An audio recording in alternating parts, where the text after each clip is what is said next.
আসসালামু আলাইকুম, সবাই কেমন আছেন? আশা করি সকলেই ভালো আছেন। আর আজকে আমি চলে আসলাম জঙ্গলে মঙ্গল করার জন্য।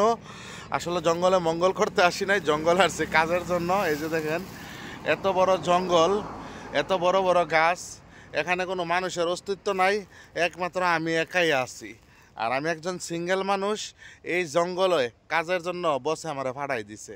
ভাই এই যে দেখেন চারপাশে, মানে কি বলবো, শুধু জঙ্গল আর জঙ্গল, মানুষের কোনো অস্তিত্বই নাই। আর সবচেয়ে বড় বিষয় সাপ।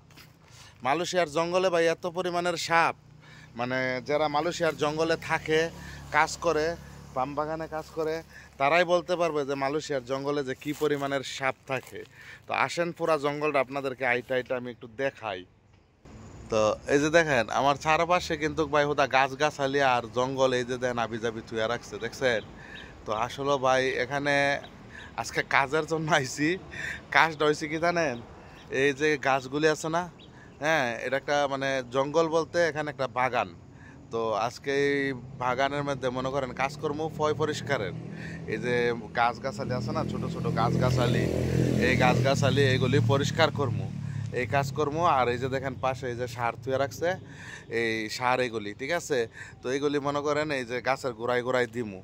তো দেখেন কোনো মানুষের অস্তিত্ব আপনারা দেখতেছেন, একমাত্র আমি, এখানে অন্য কোনো আর মানুষ নাই ভাই, ঠিক আছে? আর এই গাছগুলি কিন্তু অনেক সুন্দর সুন্দর, এই যে দেখেন এখানে মরিচ গাছ আছে, ফুল গাছ আছে, অনেক গাছ। তো আসলে আজকে আমাদের কাজ হচ্ছে এই গাছগুলিতে মানে পানি দেওয়া, এই পরিষ্কার করা, সার দেওয়া, এই কাজ। আসলে প্রবাসে ভাই সব ধরনের কাজ করা লাগে।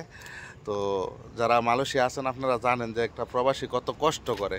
তো ভিডিওটা যদি ভালো লাগে অবশ্যই সবাই লাইক কমেন্ট করে শেয়ার করে দিবেন।